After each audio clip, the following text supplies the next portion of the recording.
This program was made possible by the Ford Foundation, the National Endowment for the Humanities, the Corporation for Public Broadcasting, the National Endowment for the Arts, the John S. and James L. Knight Foundation, the Herb Alpert Foundation, the Nathan Cummings Foundation, the Albert A. List Foundation, the Geraldine R. Dodge Foundation, the Sheldon H. Solo Foundation, the George Gund Foundation, the Catherine and Paul Buttenwieser Foundation, and by contributions to your PBS station from viewers like you. Thank you.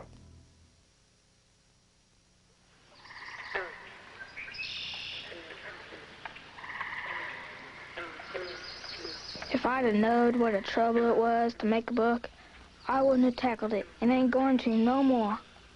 But I reckon I got a lot out for the territory ahead of the rest, because Aunt Sally, she's going to adopt me and civilize me, and I can't stand it. I've been there before.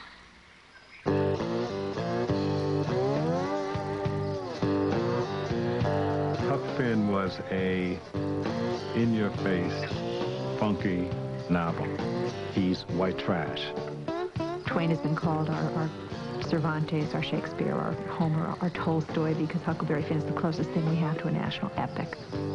One of the amusing things about this controversy about Huckleberry Finn is that, that people think there's a controversy.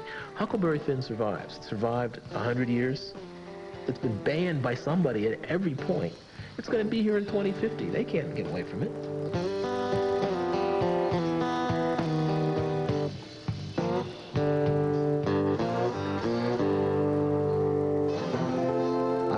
Tried to help cultivate the cultivated classes. I was not equipped for it, either by native gifts or training, and I never had any ambition in that direction, but always hunted for bigger game, the masses.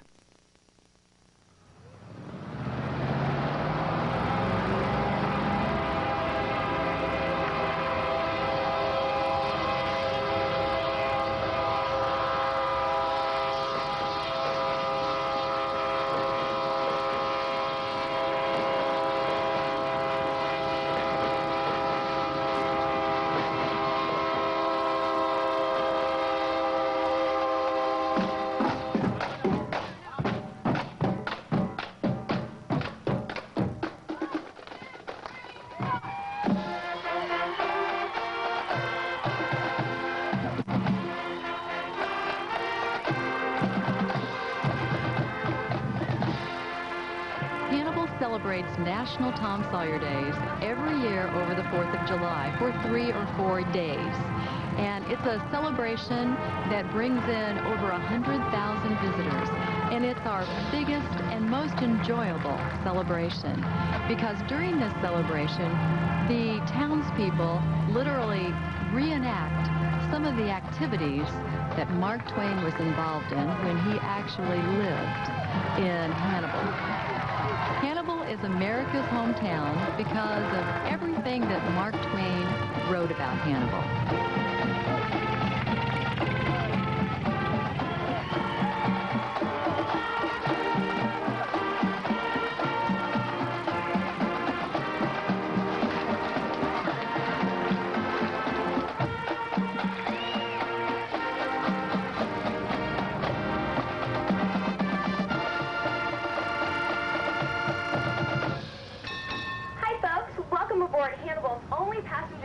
With Twainland Express.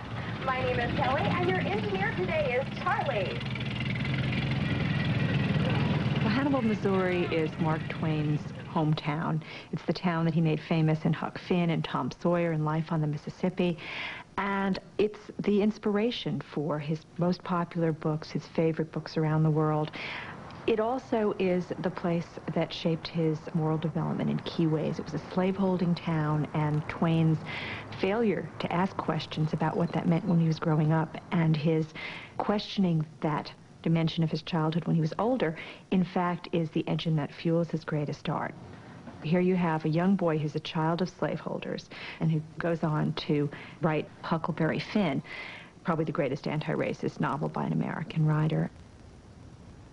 Growing up in Hannibal he was known by his birth name, Sam Clemens. He would take on his pen name and persona only later, at age 27.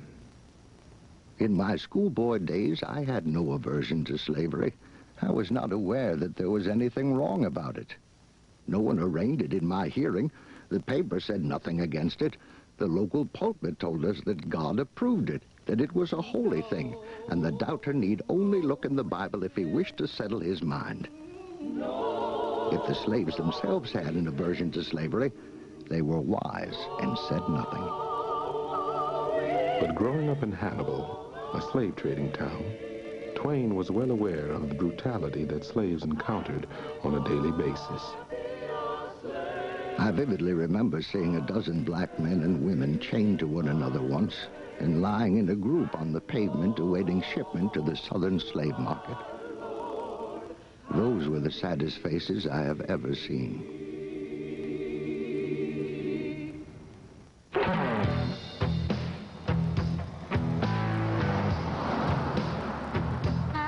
Or a classic American tale or an outdated racist novel. Well, the debate is raging at McClintock High School over Mark Twain's The Adventures of Huckleberry Finn. And this isn't the first time that book has been challenged. But as some parents think, it's time to put the book on the shelf. The Tempe School Board debated books on a required reading list, books that one mother believes are racist. Mark Twain Those uses books the word include nigger, the literary a word that offended advanced placement student Raquel Pantone. I don't believe that I should be made to read anything that is going to make me feel inferior to anybody. I don't think students, if they do find offensive like I did, they shouldn't really have to read it. I think they should pick another book. You wrote it like the same way that people talk. It is a classic, but look at all the people that are being hurt by it.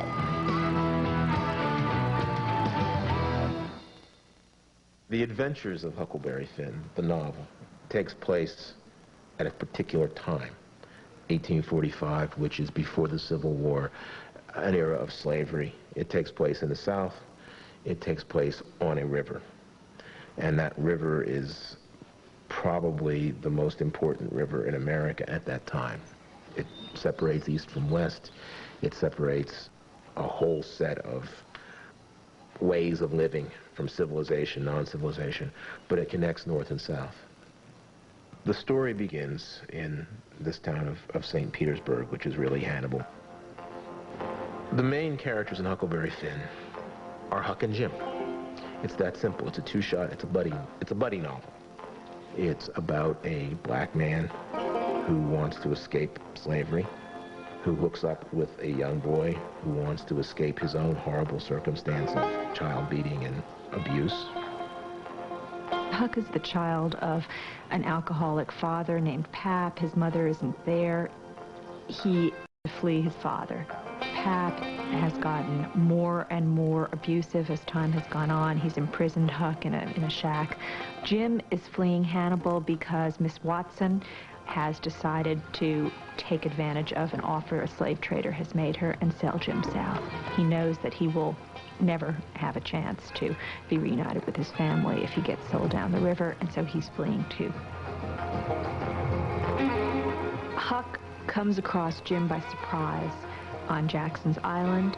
Jim has been hiding out on this island, which is just off the shore from Hannibal, and Huck and Jim are united unexpectedly and begin to develop the friendship that will deepen throughout the book.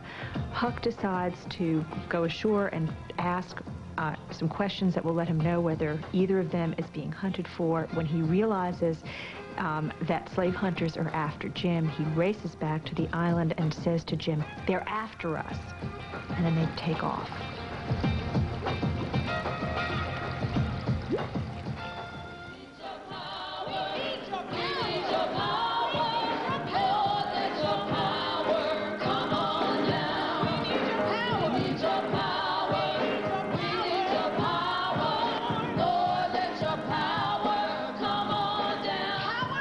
I cherish the freedoms that we have in this country, especially our First Amendment rights. I cherish the freedom to be able to speak up and speak out when I feel appropriate and when it's needed.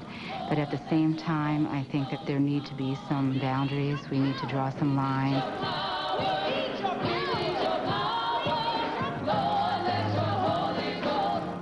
And I believe strongly that all children have the right to an education, and to an education that is free of any form of discrimination, racial hostility, degradation, that they all deserve to be and to feel like human beings in the classroom. I'm wondering, as a teacher and as a mother, how you can ask kids to go home and read the word nigger 200-something times in The Adventures of Huckleberry Finn, and then expect kids to come back to school and not use the word. We had a situation in an English class, a freshman honors English class. The class was reading A Rose for Emily, a short story by Faulkner. And one of the students who took the work home and read it became upset over the use of the word nigger in the text. The parent came to the school and met with the teacher, myself, and the English department chair, and requested that any work with the word nigger in it be removed from the mandatory reading list and placed on optional lists. As the parent, Mrs. Montero, found out that the novel Huck Finn would be read later in the year, that book was also included.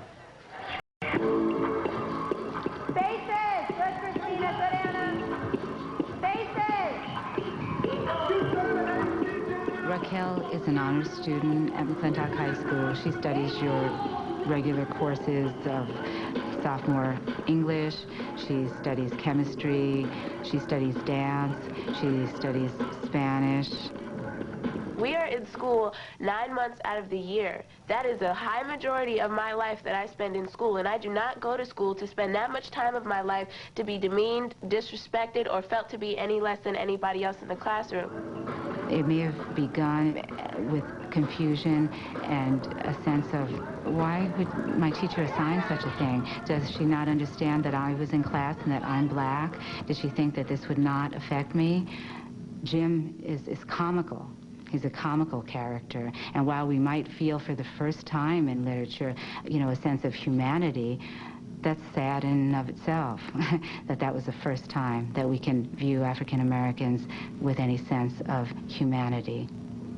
What could a teacher possibly be thinking in at least not, setting up the situation? Not that that would have done everything to correct the situation, but at least being aware of the fact that you have African American students in your class with the full knowledge that the term nigger is offensive and it's painful. One of the first encounters with the word in the novel occurs when a practical joke is played on Jim and he thinks he's had an encounter with a witch. Huck tells us. Jim was monstrous proud about it, and he got so he wouldn't hardly notice the other niggers. Niggers would come from miles to hear Jim tell about it. He was more looked up to than any nigger in that country. Strange niggers would stand with their mouths open and look him all over, same as if he was a wonder. Niggers is always talking about witches in the dark by the kitchen fire, but whenever one was talking and letting on to know all about such things, Jim would happen in and say, what you know about witches? And that nigger was corked up and had to take a back seat. We cannot avoid being hurt. Language hurts people, reality hurts people. If the word nigger did not have meaning today, we wouldn't care that it was in Huckleberry Finn. The hurt is that it still does have meaning. The hurt is that what happens on the playground is reflected in the book, not the other way around. People sometimes think the book causes things. It only causes things if there are things there waiting to happen. Yes, if it's handled incorrectly, if it's handled without sensitivity, this can be the spark that sets off the powder keg, but it's not the powder keg. And if I go into a school or talk to a school administrator who says, well, gee, this book is going to cause all kinds of trouble, unless you already got the trouble. Eeny, meeny, miny, mo, catch a nigger by the toe. Do you use the word nigger? Lyndon Johnson is the biggest nigger lover in the United States. You mean if you called someone a nigger, you've forgotten it? And a big nigger thinks he can tear the niggers out Will you say on your oath that you have not addressed any black person as a nigger or spoken about black people as niggers? Niggers is a pain in the neck, too. All of them. Blackies. Now, damn revolution, they come around, want you to call them black. I don't call them black. I call them just as I see them, niggers. It's important for us to understand that Mark Twain, by the time he begins writing, 1876, knows full well that the term is not acceptable in polite conversation. That's part of the point. Again, we go back to Huck Finn, this crude 13, 14-year-old backwater white Southern kid who, among other things, is struggling with the racism that he has inherited from his own society as one component of his character, and who, hopefully, as he grows through the novel with Jim, is going to come to some greater sense of Jim's humanity. There are, plenty of works that are required that use the word nigger, but I don't see any works required that use the word kike or honky or cracker, and I'm not suggesting that they should. I'm suggesting that there's an unfair burden right now. There's this mentality that, we have to get over it. It's like, that's in the past. People don't use the word anymore. White people don't use it. Oh, yes, they do. Nigger is a racial slur that is pervasive in Adventures of Huckleberry Finn. It is also a term that parents feel that Twain uses because he's a racist. To that indictment, I say two things. One, nigger was the operative term in the South for slaves. And Twain is going for, in this novel, realism. When someone says that Mark Twain's The Adventures of Huckleberry Finn tells the truth or presents a picture of reality, an ugly reality of our past, I suggest that there are other sources of material that would provide the same information from another perspective. And I feel that if there's a need to present from a white man's point of view, that it's appropriate to present another perspective, which would be a black man's perspective of the Civil War era.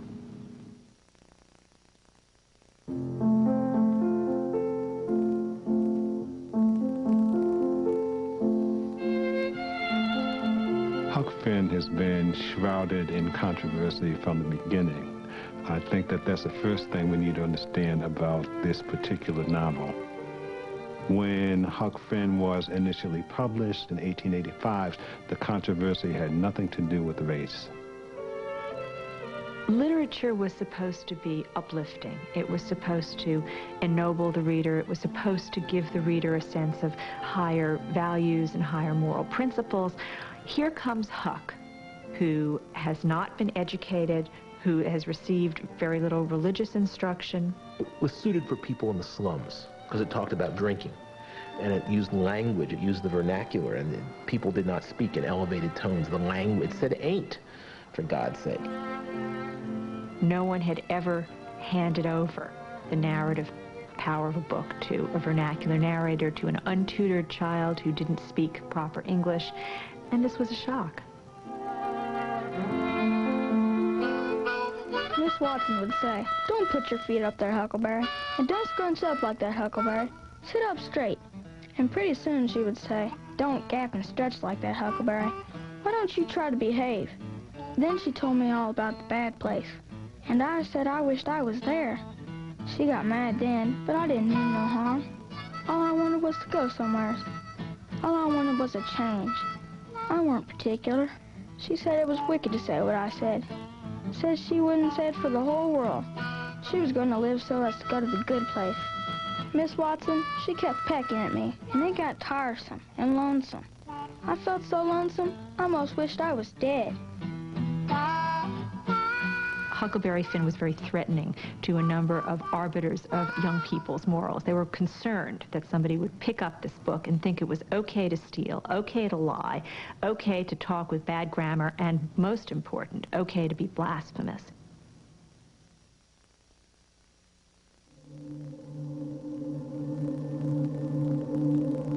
Mark Twain's growing awareness of racism in America is evident years before he ever started to write Huckleberry Finn.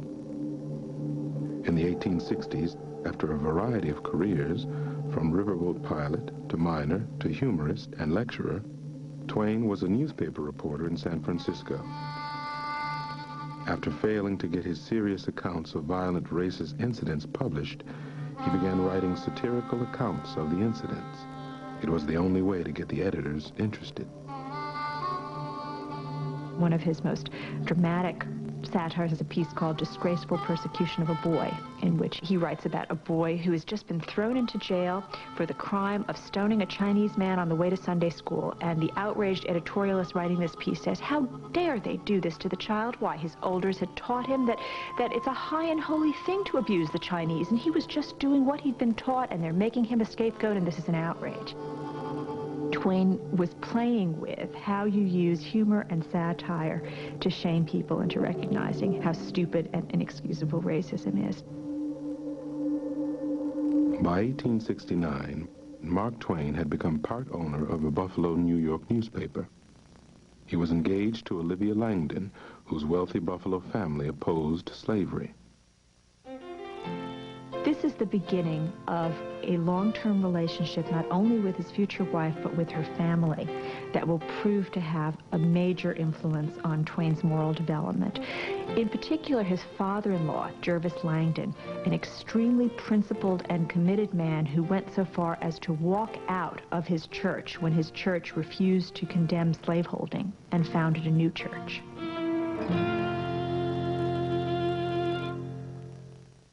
To me, one of the most important passages in the book is where not Huck calls Jim a name, but Jim calls Huck a name. He uses the word trash, which we all know means poor white trash. And this is really the only epithet in the book. And what's happened is that Huck has been lost in the fog, has come back to the raft, and Jim has been beside himself worrying about Huck.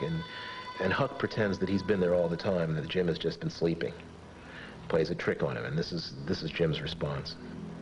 When I got all wore out with work and with calling for you and went to sleep, my heart was most broke because you was lost, and I didn't care no more what become of me or the raft. And when I wake up and find you back again, all safe and sound, the tears come, and I could have got down on my knees and kissed your foot. I so thankful. And all you was thinking about was how you could make a fool out of old Jim with a lie. That truck is trash, and trash is what people is that put dirt on the head of their friends and makes them ashamed. Then he got up slow and went in there without saying anything but that. But that was enough. It made me feel so mean I could almost kiss his foot to get him to take it back. It was 15 minutes before I could work myself up to go in and humble myself to a nigger. But I done it, and I weren't ever sorry for it afterwards, neither.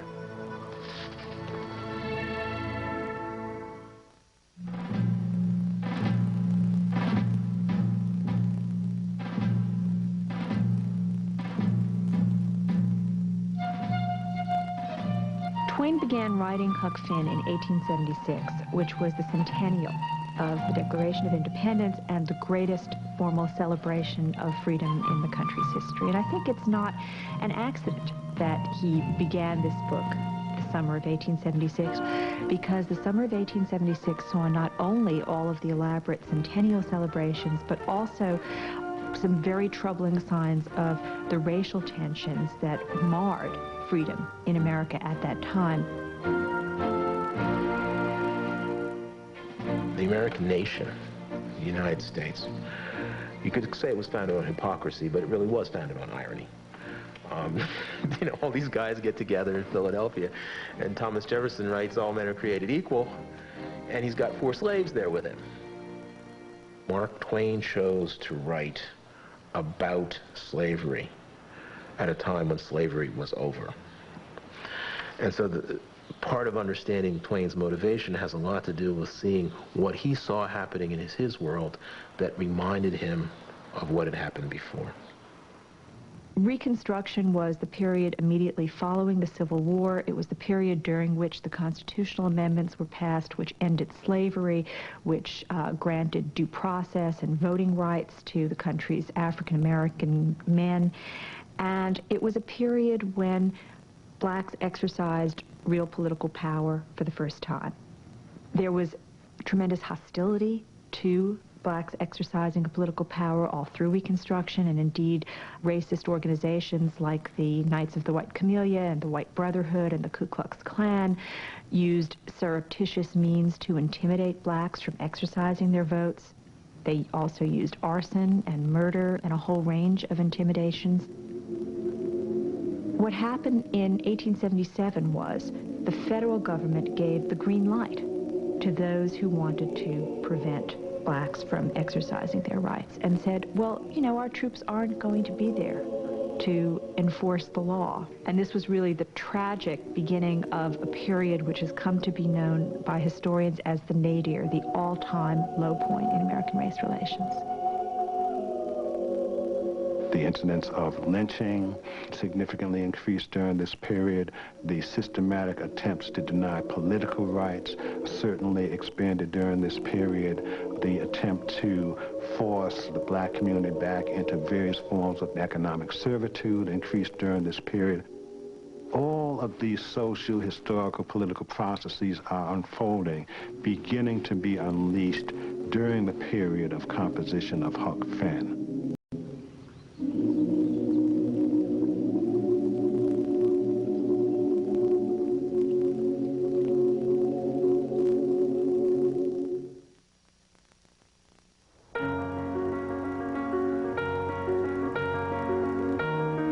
By 1876, Mark Twain was a famous author living in with Livy and their 3 daughters, Susie, Clara, and Jean. He built a grand Victorian mansion and spared no expense. The neighborhood Twain lived in Hartford was called Nook Farm. One of his neighbors was Harriet Beecher Stowe, author of Uncle Tom's Cabin. It was an enclave of writers and intellectuals, and it was a very supportive environment for the kind of career that Twain had carved out for himself.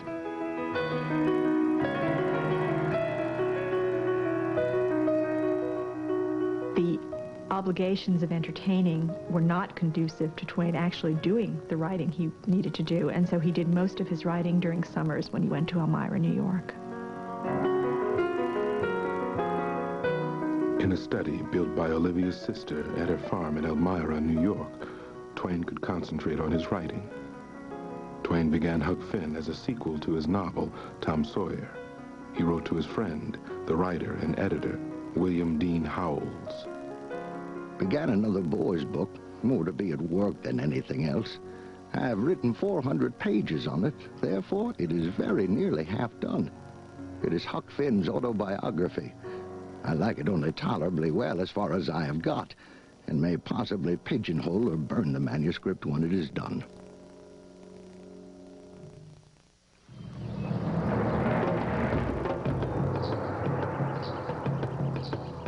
Floating down the river by night and hiding in the willows by day, bound for Cairo, Illinois, whence the Negro will seek freedom in the heart of the free states. But in a fog they pass Cairo without knowing it. By and by they begin to suspect the truth. To me, Jim has always been the hero of Huckleberry Finn. Huck makes certain moral decisions, but he makes them as a child. And Jim, very early on in the novel, makes, I don't even know if you could call it a moral decision, it's a human decision. They've passed the point where the Ohio River joins the Mississippi in the fog. And the idea is that Jim is going to go up the Ohio River to freedom. It becomes pretty clear that they've missed it. And once that's clear, the question is, why doesn't Jim just get off that raft? Jim has a specific knowledge, and that knowledge is that Huckleberry Finn's father is dead. Huck has no father. He's truly an orphan.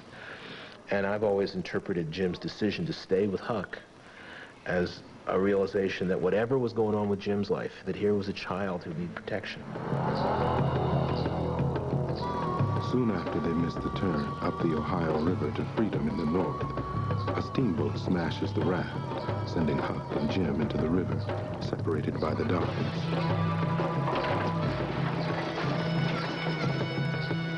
Unable to find Jim, Huck swims ashore and is taken in at the home of the Grangerford family. The Grangerfords are feuding with the neighboring Shepherdsons.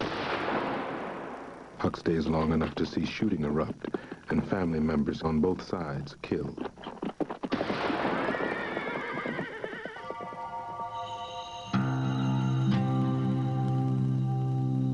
Twain is very, very much concerned in his own life with the ways in which certain kinds of feudal values have corrupted, from his point of view, Southern life, have corroded their deepest values. He's very, very much concerned about artifice, always, and the way in which certain artificial values can interfere with human values, so on and so forth. He's writing as a satirist. Meanwhile, Jim has been hiding nearby. He's fixed the raft, and once again, Huck and Jim set out on the river. But now they're floating downstream, deep into the heart of the slave-holding South.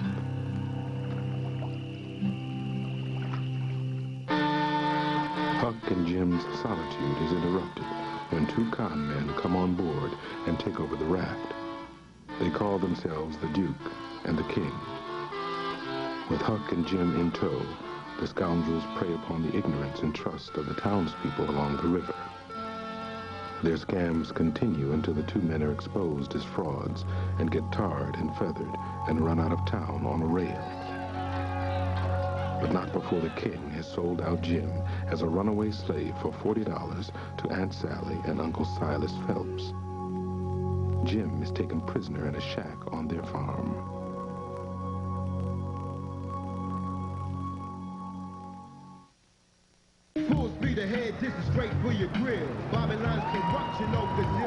Raising a teenage daughter today in Tempe, Arizona, raising an African-American daughter in Tempe, Arizona, as a single mother is stressful, to say the least.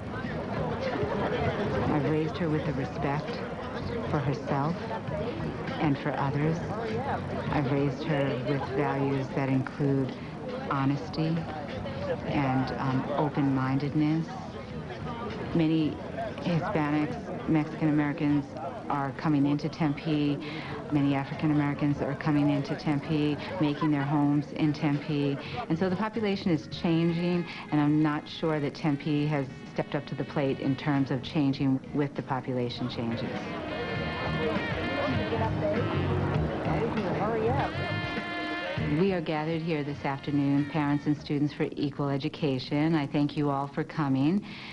The reason that we are here today is to express and to discuss some of our concerns as parents and as educators with respect to the teaching and handling of racially sensitive materials. I had two sons at Dobson High School. They were teaching Huckleberry Finn in the class.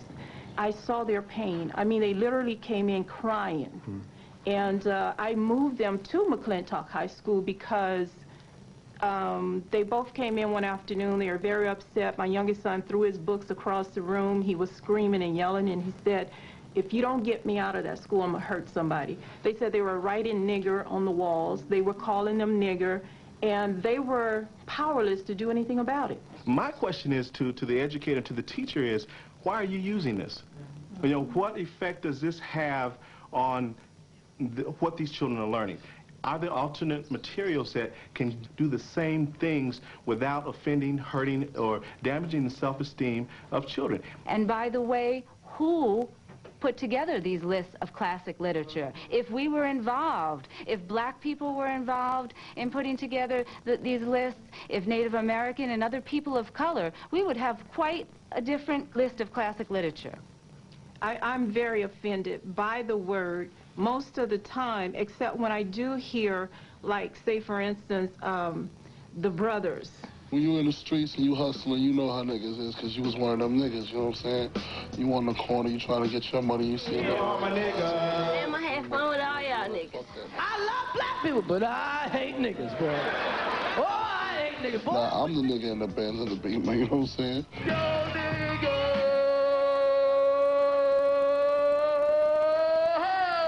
They are taking what the white man used to hurt them, they are taking it and, you know, making light of it so that they don't feel the pain when it's used.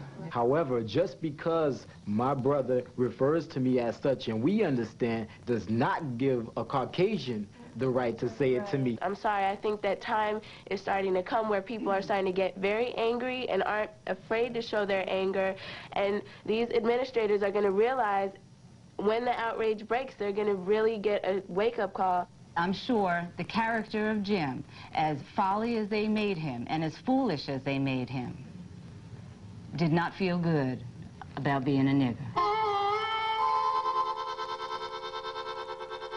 A lot of people, white critics, black critics, have looked at Jim's behavior in the novel and said that Jim is portrayed as a buffoon, as superficial, as all those things, as a stereotypical nigger. This is the point where Twain's use of point of view gets him into trouble, because you're seeing Jim as Huck sees him. In the course of the novel, Huck learns to see Jim in a different way. And so what he tells you about Jim, what he observes about Jim, how he characterizes Jim at the beginning, as he becomes more and more aware of what Jim is doing with him and for him. Jim is not a static character. At the beginning of the novel, we see Jim in a certain way. There are moments in the novel, particularly in the early stages, where Jim is defined and characterized, and at some levels even caricatured, in terms of an available stock of minstrel imagery. There are certain routines that Jim and Huck engage in that are almost drawn literally from minstrel shows. As the novel develops, Jim becomes more complex. As the novel develops, we see that what Twain is doing is peeling away the minstrel mask and showing us the complex humanity behind the posture that Jim has adopted. We learn that he's a family man. We learn something about his relationship with his wife and his children.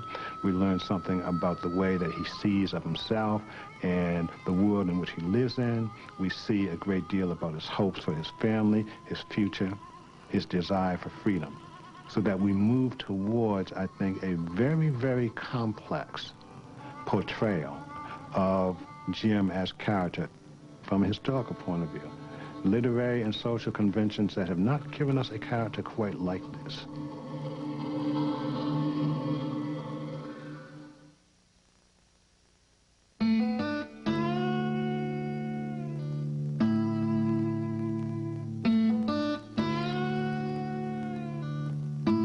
Hannibal's my home and I love it.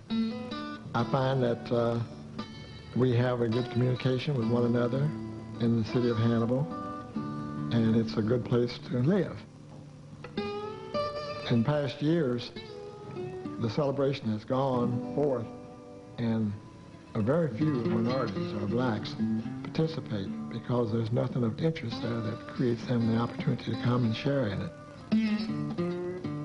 The part of the black community focusing on Mark Twain and his novels and what have you, I feel like that our people have a tendency to reflect back to words such as nigger, Jim, and this sort of degrades them, which they feel they are not nigger Jim or nigger either. So therefore, I feel like that the 4th of July celebration does not interest the black race of people due to the fact that these things were so stated in previous times. And as far as being a part of it, I feel like that they put emphasis mostly on Tom and Becky, and this is not the culture that black people take to. Hannibal presents a selective version of what Mark Twain was about. It promotes the innocent idol of childhood. It ignores the dark underside of the world that Twain evoked. It ignores the fact that Hannibal was a slaveholding town. It ignores the role that slavery played in shaping Mark Twain's imagination and that it played in shaping the work of Mark Twain and the work of the nation.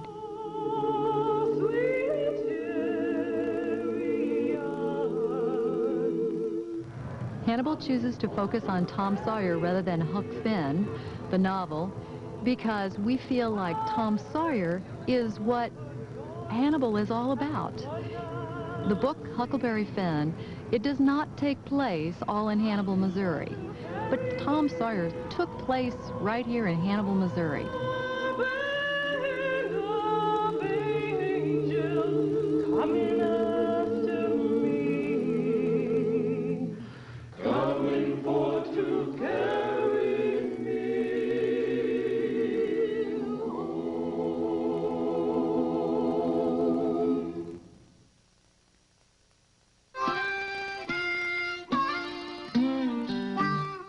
In a burst of energy in 1883, after 7 years of what he called fits and starts, Twain returned to Huck Finn.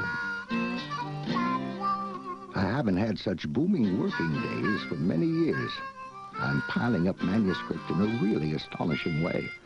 I believe I shall complete in 2 months a book which I have been fooling over for 7 years. This summer it is no more trouble to me to write than it is to lie. What had started as a boy's adventure story, a sequel to Tom Sawyer, had become something more, a devastating satire of American society. I've just finished writing a book, and modesty compels me to say it's a rattling good one, too. From the start of their marriage, Twain relied on his wife, Livy, to read and edit his work. He wrote, "She not only edited my works, she edited me." Their oldest daughter, Susie, explained that Papa read Huckleberry Finn to us in manuscript just before it came out, and then he would leave part of it with Mama to expurgate. I remember so well with what pangs of regret we used to see her turn down the leaves of the pages, which meant that some delightfully terrible part must be scratched out. But we gradually came to think as Mama did. Sometimes Twain couldn't resist the temptation to insert sordid passages just to shock Livy and the girls, knowing that his wife would strike out the offending words. For example, in a scene describing a lewd stage performance by the Duke and the King, Livy deleted the word stark, preceding the word naked. Samuel Clemens lived in a particular neighborhood. He had aspirations for wealth, for respectability. Mark Twain seemed not to have any of those things. Mark Twain seemed to want to be as outrageous as possible. And I've often thought that Olivia married Samuel Clemens and got Mark Twain into the bargain. Twain valued his wife Livy's contributions to his creative process enormously. In the past, some critics tended to give her the role of censor and assume that she was responsible for hampering his creativity. On the contrary, I think that Mark Twain very much wanted to be a popular author, and that meant that he had to bend to popular taste, and Livy was an arbiter of what would wash and what wouldn't. He didn't want to write a book that people would all find offensive and wouldn't read. Livy helped him figure out how far he could go. Twain had chosen E.W. Kemble, a young artist, to illustrate Huck Finn. With a concern for sales, Twain had hoped the illustrations would lighten some of the darker aspects of his novel. In some quarters, however, Kemble's illustrations would be attacked for their racial stereotypes. The book, Adventures of Huckleberry Finn, was published in America by Twain's own publishing company in February 1885. Twain was 49 years old.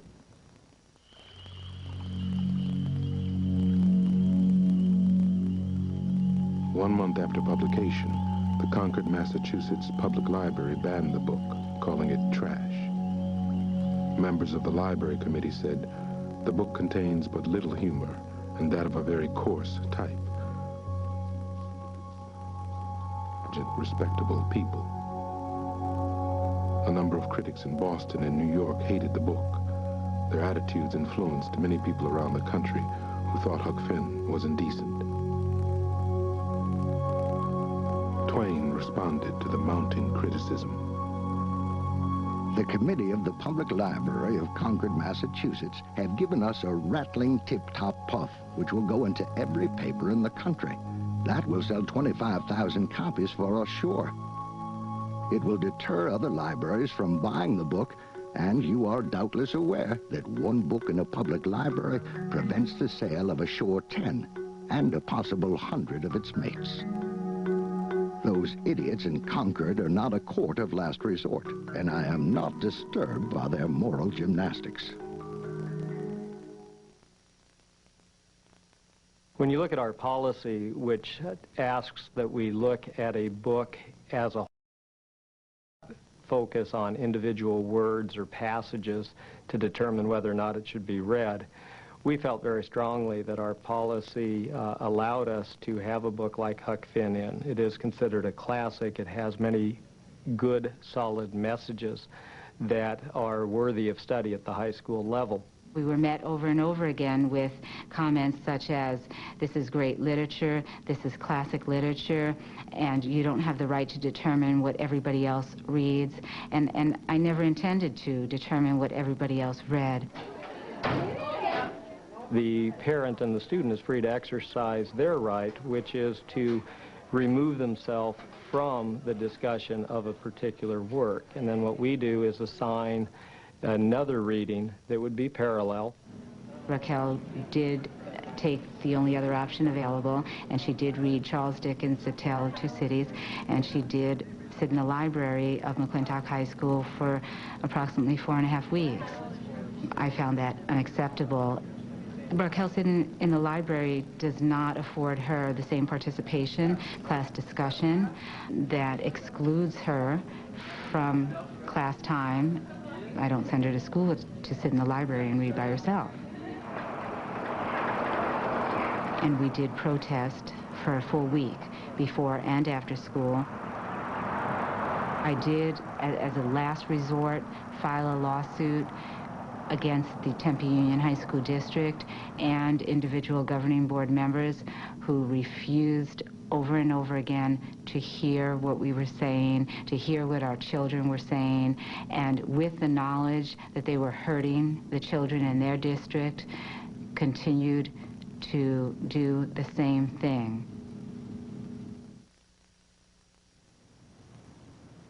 To those critics who assert that Twain is a racist in general, and that therefore taints his works, including Adventures of Huckleberry Finn, I say to them that they haven't taken into account Twain's own exposure to people of color and how he felt about people of color. And I'm thinking specifically about his early exposure, yes, on his uncle's plantation, to a slave by the name of Uncle Daniel, to whom Twain listened to endless hours of stories.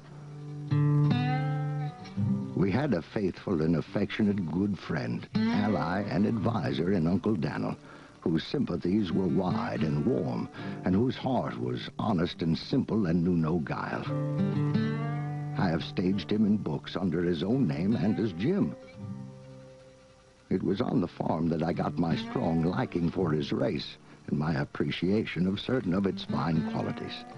The black face is as welcome to me now as it was then. In 1885, while giving a speech at Yale, Twain made the acquaintance of a young black law student named Warner McGuinn, who impressed him very much.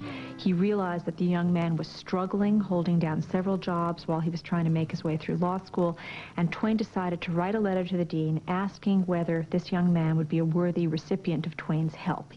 In other words, he was thinking of paying for the man's education. Dear sir, do you know him? And is he worthy? I do not believe I would very cheerfully help a white student who would ask a benevolence of a stranger, but I do not feel so about the other color. We have ground the manhood out of them, and the shame is ours, not theirs, and we should pay for it. Truly yours, S.L. Clemens. Twain performed in black churches and helped to promote the Fisk Jubilee Singers. In Hartford, often when he would have friends visiting, he would sing the favorite songs he remembered from his childhood, which were Negro spirituals, and he evidently sang them really very, very movingly and with great feeling. In the water, God's gonna trouble the water. Wade in the water. Wade in the water, children. Wade in the water. The moral climax of Huckleberry Finn occurs when Huck learns that Jim is being held captive on the Phelps farm. Huck has been convinced all along that he's doing something very, very wrong by not turning Jim in. His obligation as a citizen is to turn Jim in. To the extent that he's received any moral training, he's been taught that stealing a slave is the worst thing you can do. It's worse than stealing a watermelon. It's worse than stealing a chicken. Yet he's developed this relationship with Jim over the course of the book and finds it very, very hard to betray him. At one point, at this key moment in the book, he writes a note to Miss Watson that tells her where her slave Jim is and where she can find him. Huck writes the note and his conscience feels all cleansed, and for the first time he feels like he's done the right thing. He's done the good thing. And he begins to think on Jim and everything that has happened to the two of them journeying down the Mississippi. And as he says, I couldn't find any place to make my heart mean against him. Couldn't find any hard places. Instead, I found only times when Jim was changing me and taking care of me. I see Jim before me all the time, in the day and in the night. Sometimes moonlight, sometimes storms. And we are floating along, talking and singing and laughing. But somehow, I couldn't seem to strike no places to harden me against him, but only the other kind. I was a-trembling, because I got to decide forever betwixt two things, and I knowed it.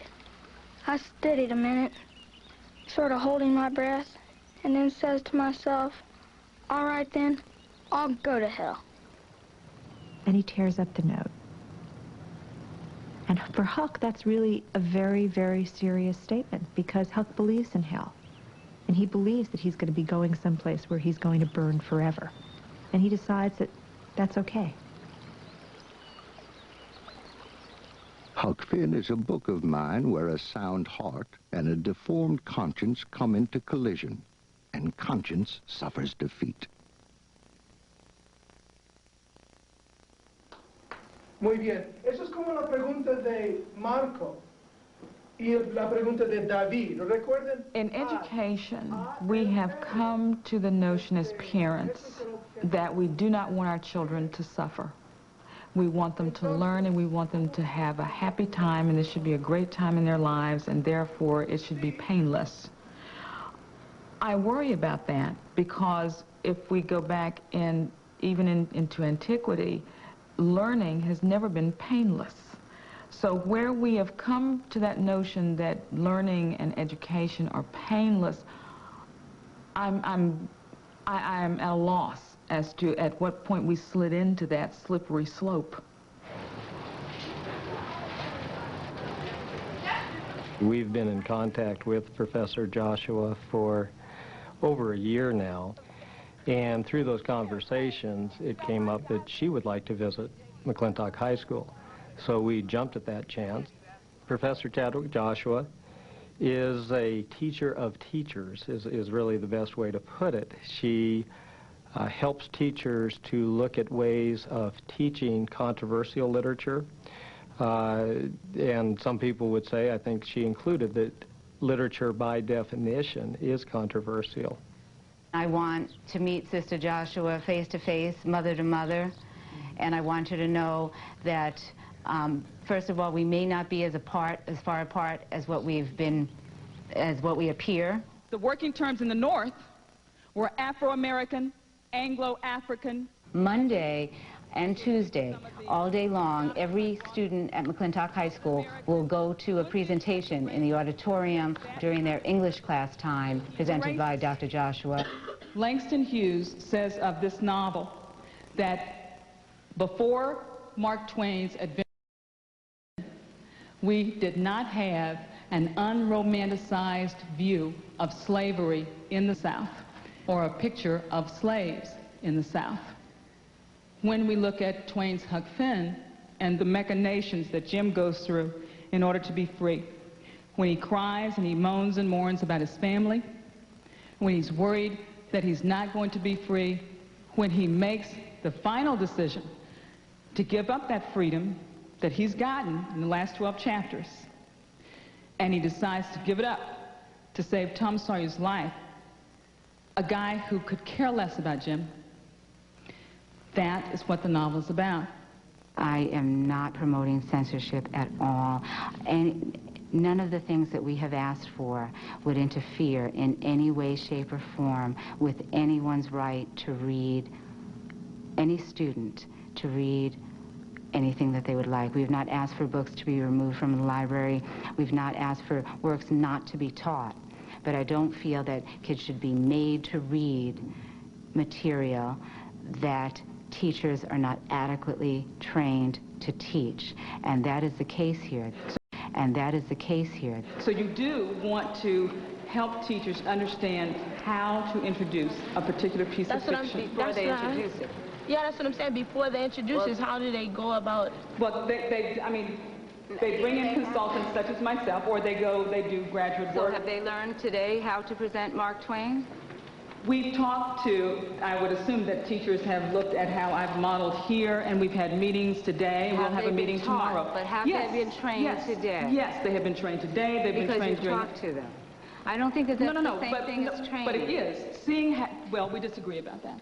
We disagree, because the goal for me is no one's political agenda. It's not the trenches that the adults have dug or have digged. And that's that implication. There are no trenches that adults have dug. There's pain that is involved. There's pain that's been involved with these kids. I think that maybe you feel that maybe it's her. No, I speak from my own opinion, and I speak my mind. And if I feel uncomfortable with things, not because the word, you know what I'm saying, I'm immune to the word, okay? I've heard it too many times to be worried about who thinks what about me. But when the fact that it's bringing down my culture and my people and insecure black people feel the effects of that, I don't like that. And I don't like the way that people around this school use it and the way that people feel so free just to, you know, call people what they want. I'm only trying to explain that what I do is to talk about a certain period in American literary history.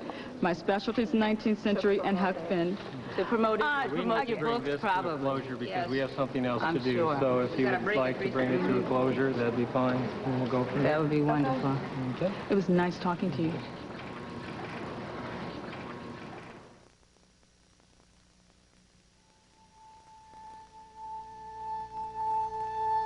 During the last decades of the 19th century and into the 20th, there were many actual or threatened library bans of the book. In November 1905, librarians at the Brooklyn Public Library banned Huck Finn from the children's rooms of the library system, reportedly because Huck was a deceitful boy who not only itched, but scratched, and said sweat when he should have said perspiration. A dissenting librarian who fought the ban wrote to Twain asking him to defend Huck's character. Twain answered, tongue-in-cheek, I wrote Tom Sawyer and Huck Finn for adults exclusively, and it always distresses me when I find that boys and girls have been allowed access to them. The mind that becomes soiled in youth can never again be washed clean. To this day, I cherish an unappeasable bitterness against the unfaithful guardians of my young life, who not only permitted, but compelled me to read an unexpurgated Bible through before I was 15 years old. Then in the 1930s, writers and critics elevated Huck Finn to the canon of high literature. They praised the novel's use of American vernacular speech, its moral vision, and called it one of the great masterpieces of world literature. The author Ernest Hemingway wrote, all modern American literature comes from one book by Mark Twain called Huckleberry Finn. It's the best book we've had. In 1957, the NAACP, the National Association for the Advancement of Colored People, announced that it found the work racially offensive, and that ushered in the latest stage of the controversy. True blues ain't no new news. The book was taken out of the schools in New York City. Then the reason for the objection was the use of the word nigger and the presence in the book of offensive racist stereotypes.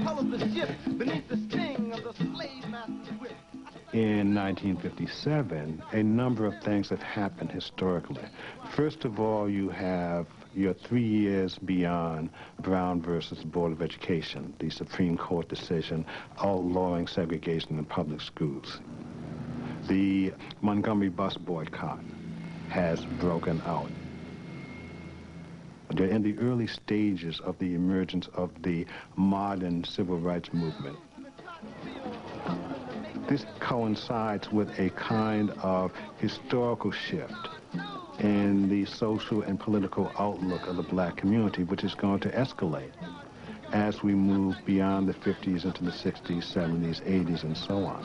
I think about my soul of blue blackness. You know, this month, we celebrate the 100th anniversary of the publication of an American classic. It's a book I read in school myself. My guess is that most of you read it in school, too. Its title, The Adventures of Huckleberry Finn. 1985 was a milestone year, the centennial of the publication of Huck Finn, the 150th anniversary of Mark Twain's birth, and the 75th of his death. Around the country, there were performances and celebrations. There were also protests.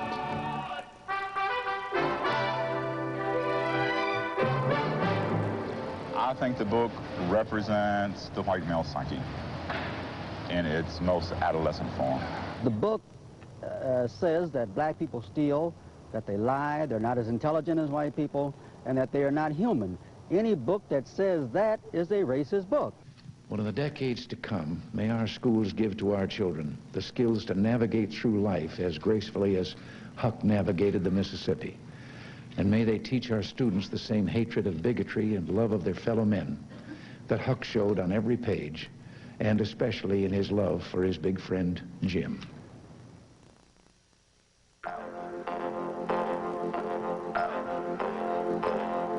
The last quarter of the novel takes place at the Phelps Plantation in Arkansas, where Jim is imprisoned in a shack. Tom Sawyer, Huck's friend from Hannibal, returns to the scene. He knows, but hides the fact that Jim has been set free by Miss Watson in her will. As a game, Tom concocts an elaborate plan to release Jim from captivity and enlists Huck. Tom and Huck make Jim suffer all the indignities that Tom imagines prisoners trying to escape must endure. It is Tom who persuades Huck to engage in this absolutely ludicrous attempt to free Jim when he knows full well that Jim has already been set free. That is to say that Tom has a way of dragging a lot of the racist baggage that Huck has been struggling to free himself of, right back into this equation. So that the end, and as you know, there's always been great critical controversy about the end and whether the end is of Huck Finn is a kind of sign of Twain's moral abdication or not. The end is complicated. All right, we'd fought this war to get rid of slavery, which everybody at that point, we could pretty much agree that it was wrong. The problem was, once we get rid of slavery, what do we do with these black people? How do we integrate these people into American society? Are they Americans? The Dred Scott decision said no. The 14th Amendment said yes. The Declaration of Independence said yes. What are we going to do? That was the problem that was being worked out in the 1870s and the 1880s. And it was not worked out successfully. People have criticized the end of Huckleberry Finn because Twain couldn't solve the problem that America still hasn't solved. Jim risks his freedom to nurse Tom when Tom is wounded by a bullet. Finally, Tom reveals his secret, that Jim is a free man, as Huck described it. We had Jim out of the chains in no time. And when Aunt Polly and Uncle Silas and Aunt Sally found out how good he helped the doctor nurse Tom, they made a heap of fuss over him and fixed him up prime and give him all he wanted to eat and a good time and nothing to do. And Tom give Jim $40 for being prisoner for us so patient and doing it up so good. And Jim was pleased most to death. There ain't nothing more to write about, and I'm rotten glad of it. Because if I'd have known what a trouble it was to make a book, I wouldn't have tackled it, and ain't a-going to no more. Huckleberry Finn is not about race. It's not even about slavery. It's about America. It's about how we're going to solve these problems. It's about people who you don't think can come together, coming together, getting away from all the bullshit, getting away from convention, getting away from all the shoulds of society, which shouldn't exist in a democracy anyway, and finding their own solutions. And therein, I think, lies Adventures of Huckleberry Finn's treasure. It forces the audience to discover, along the way with Huck, what our feelings are about slavery, about family, about loyalty, friendship, about mistreatment of human beings based on nothing more than the color of one's skin. I think that it's about individualism and individual conscience and the necessity of being able to discover that conscience and make judgments based on it. This is Huck Finn, a child of mine of shady reputation. Be good to him for his parents' sake. Teachers who choose to teach Huckleberry Finn are faced with some very serious challenges.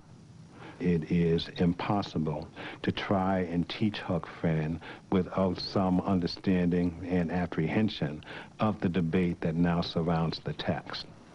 There are certainly some places, some times, some children, some schools where certain books should not be taught. Sometimes students aren't ready for a given book. Sometimes students aren't ready for the Bible, frankly. That's where teachers come in. That's where real thoughts about curriculum come in. When is the right time? How can we handle this? What should we do?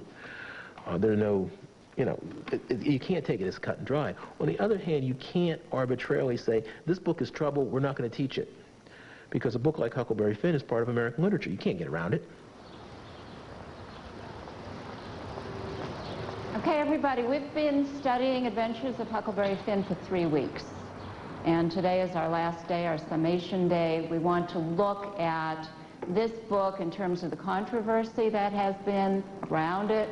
We want to look... I teach at Boston Latin School. Though it is a public school, our students take exams in order to enter the school, and we have a very diverse population, which really reflects the diversity in the city of Boston. You're about the same age as Huck. A little bit older, but not that much older. Did it make you think at all about the kinds of decisions you have to make? Like sometimes the main decision in your entire day is what to wear to school. And that might be the big decision for the day. But Huck had to make decisions on right and wrong, and at one time he decided he was going to go to hell if he helped Jim. But he decided to do that. So none of us have to face those kind of decisions. You know how teenagers, sometimes they rebel or whatever. It makes some of the problems that they try to face seem sort of trivial, in the fact that he's breaking the law, he's helping a slave to escape. This is a big thing, and it kind of puts everything in perspective, and it makes you see that his problem is realistic and it's big, because he's going through a lot of trauma and a lot of difficulty trying to come to grasp with what he's doing. How did you feel while reading a book that contained a word that most people would say, well, this is certainly not a word I want to have used in the classroom, or a word that your parents might have said, not a particular word that I would like to see you use. How do you personally feel, and how did you feel while you were reading? When I was first reading it, I started underlining how many times they use it on one page, and it'd be like a lot, and I used to get upset, but then it really didn't bother me afterwards, because I hear it every day. I mean, for me personally, I hear it every day in my neighborhood. I hear it every day in school, but I kind of like the fact that you didn't use it in class, you know. It doesn't offend me, because that's what was used to describe a person of color back then. I don't think it was the fact that they were that. It was like, I think it was another way of saying a black person, basically. I think it is a book, the language of which can be very difficult for students and often for their parents to deal with, particularly minority students. And I think teachers and school systems have to be very sensitive to the problems that might come up. But I don't think these problems preclude teaching it and teaching it successfully. Me being black, my first reaction when I saw the word was, how dare they write this and how dare they have us read this? But as you read the book, you realize that without the word, the book would have meant nothing. I read the book, it offended me, honestly. I'm going to make that point. It offended me, truly. But then, I mean, some of that was gone. I read the book and I'm like, okay, this book is funny. The king and the duke, they was constantly robbing people, trying to cheat people, Huck and Jim on the river, and then Tom Sawyer comes in. The book was funny, and I think that if you read into the book, you can actually get by some of the vocabulary words that they use and be happy about it. It's an interesting book. So what would you say to a critic who would say the picture of Jim is a very demeaning picture of a black man in literature? There's one point where Huck apologizes to Jim after he does something that Jim thinks is mean and trashy, and so that shows that Huck's not really above Jim in any way if he can apologize to Jim after doing something bad and like realizing that he hurt Jim and everything. What we would say to people who are deeply offended by the book and who sincerely believe that this book does not belong in the public schools? What do you say in showing respect for their opinion, but also showing your own particular feelings? When you consider yourself an educated society, you're trying to expose yourself to all different aspects of your culture. You want to know why people do things that they do. And through reading this book, that's a way that we can discover that. I think that this book should definitely be taught in schools, because there's a lot of young children who go around and they use the word as if it means nothing. And that's because they don't understand what the word means and the history about it, you know. And so if they were to be taught this book, and if they were able to read it, and if the teacher was willing to discuss it with them, then they would learn that, you know, the word represents hate or something bad, you know, and that it's not right to just go around and using this word and to call other people such a word. If it hurts someone that much, then you can't really tell them, no, that's not right. Like, it wasn't meant to be like that, because it's how you feel. So you can't really tell someone that they can't feel that way. I'm a parent, but I am not a parent who has asked to have a book removed because I feel it is hurting my child. I really feel for the parent who feels the need to do that, because clearly they're in a lot of pain, and there is no distance between them and the events in the book. And that's a very difficult place to be. And that's part of the teacher's job, is to help maintain that distance. An hour? Okay, thank you. 2:54. No, I came in to the auditorium. I sat. The presentation began. Mr. Gemma called me out in the hallway and said to me, excuse me, due to what went on yesterday and the disturbance yesterday, I'm going to ask you to leave. And I said, what disturbance yesterday? He says, there was a disturbance yesterday. This is for students only. I said, Mr. Jim, I had your permission to be here. I did not cause a disturbance yesterday, and nor do I intend to today. I would like to continue sitting here and listening to what's going on. I found it very interesting how these sessions have progressed, and you have my word, there will be no disturbance. There will be no participation or anything. He said, I'm asking you to leave. They talked out in the hallway with, I don't know, a school counselor, and they called Dr. Joshua out to the auditorium, I mean outside in the hallway, and they talked with her too, and I guess they all came to the decision that I should be asked to leave.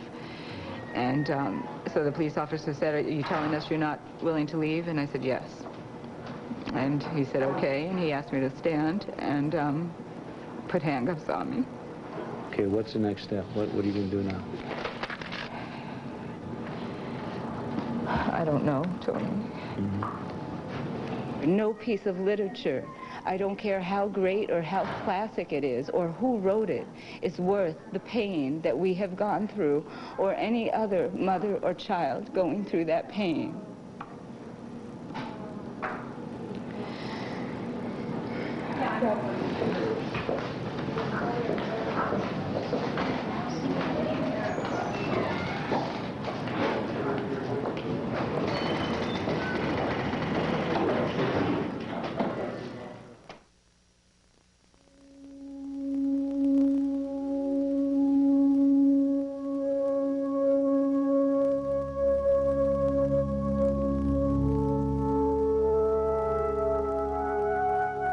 Mark Twain died of heart disease in 1910 at the age of 74. In his later years, he felt proud of his book, Huck Finn, yet dismayed at the public outcry against it. When people let Huck Finn alone, he goes peacefully along. It is only when well-meaning people expose him that he gets his real chance to do harm. Temporarily, then, he spreads havoc all around. By and by, let us hope, people that really have the best interest of the rising generation at heart will become wise and not stir Huck up. Huckleberry Finn is clearly one of the best-known American novels around the world. There are close to 700 foreign editions. The book has been translated into virtually every language in which books are printed. The book is widely taught, it's widely read. Mark Twain is probably the best-loved and best-known American writer. And when tourists come to Hannibal from all over the world, they're looking for a piece of America. They want to touch a bit of what made him who he was. I think Mark Twain is one of the greatest American writers. Some of his themes are somewhat controversial, but he has a lot of lessons of life, lessons for life that people can really grow from. I come from Japan to Hannibal because I like Twain very much. I read many of his works, and that is very interesting. I think Huck Finn is the free boy. When I was in school, I read Mark Twain's book, and I liked Huckleberry Finn because he was a kind of a free boy. He did more or less what he wanted to do. I can see him going down the river on the raft that the homemade. I know about Tom Sawyer that he always had friends, and he always had a home and stuff. And Huckleberry Finn didn't always have friends. He was, like, poor. And that Huckleberry Finn, like, just, like, almost at the end of the book, he just made a friend.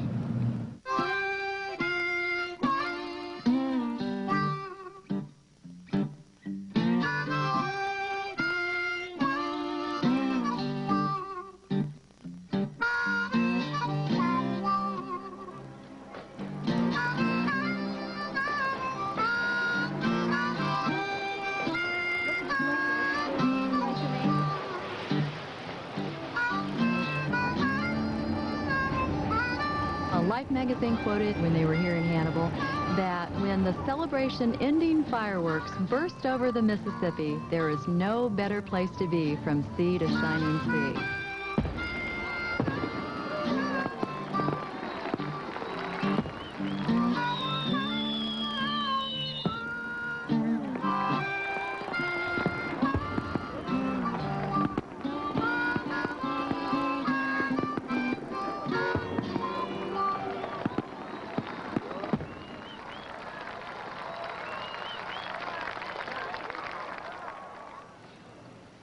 Any great writer, any writer who wants to be a great writer, is constantly trying to cause trouble.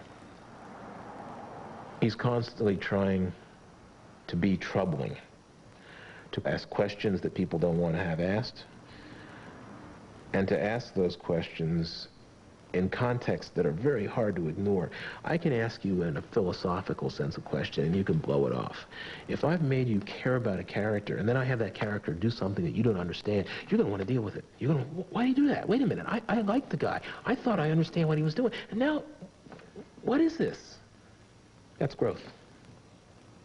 That's the kind of moral growth that comes from reading novels. Good literature transforms. It transforms the audience. It transforms the imagination so that when you close the cover, you are forever changed in the sense that you don't see other people or issues or yourself in the same light, and you can never go back. It's a triumph of language. It's a triumph of characterization. It creates a world in great, rich, intricate detail. It's a work of probing, social engagement, that's to say, it is a work of high seriousness. It's a work of deep and passionate commitment. I think those are some of the criteria that define great art. Art is political by its very nature because it makes people think. To think in a free society is the most political act that anyone can take. To change your mind, to think, to see things differently. And that's what books can do. That's what all art does. Makes you think.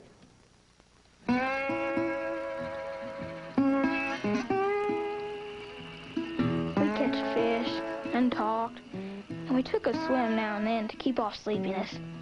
It was kind of solemn, drifting down the big still river, laying on our backs, looking up at the stars. And we didn't ever feel like talking loud. And it weren't often that we laughed, only a little kind of low chuckle.